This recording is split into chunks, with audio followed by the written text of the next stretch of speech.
It is the unprecedented nature of this challenge that also gives rise to your second obligation, an obligation which I share, and that is our obligation to inform and alert the American people, to make certain that they possess all the facts that they need and understand them as well, the perils, the prospects, the purposes of our program, and the choices that we face.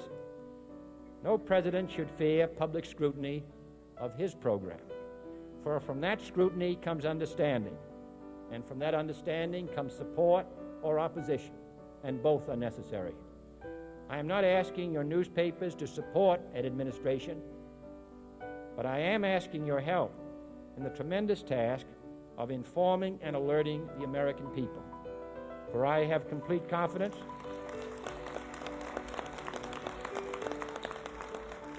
in the response and dedication of our citizens whenever they are fully informed.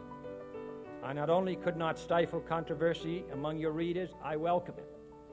This administration intends to be candid about its errors, for as a wise man once said, an error doesn't become a mistake until you refuse to correct it.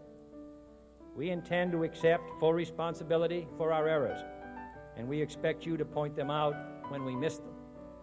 Without debate, without criticism, no administration and no country can succeed, and no republic can survive.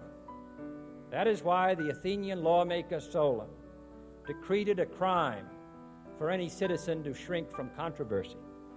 And that is why our press was protected by the First Amendment, the only business in America specifically protected by the Constitution, not primarily to amuse and entertain, not to emphasize the trivial and the sentimental, not to simply give the public what it wants, but to inform, to arouse, to reflect, to state our dangers and our opportunities, to indicate our crises and our choices, to lead, mold, educate, and sometimes even anger public opinion. This means greater coverage and analysis of international news, for it is no longer far away and foreign, but close at hand and local. It means greater attention to improved understanding of the news, as well as improved transmission. And it means, finally, that government at all levels must meet its obligation to provide you with the fullest possible information outside the narrowest limits of national security, and we intend to do it.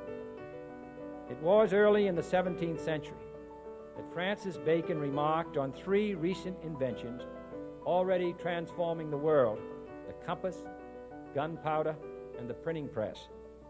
Now the links between the nations, first forged by the compass, have made us all citizens of the world, the hopes and threats of one becoming the hopes and threats of us all.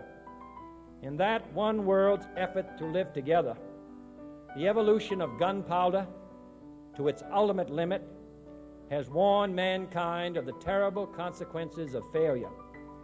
And so it is to the printing press, to the recorder of man's deeds, the keeper of his conscience, the courier of his news, that we look for strength and assistance, confident that with your help, man will be what he was born to be, free and independent.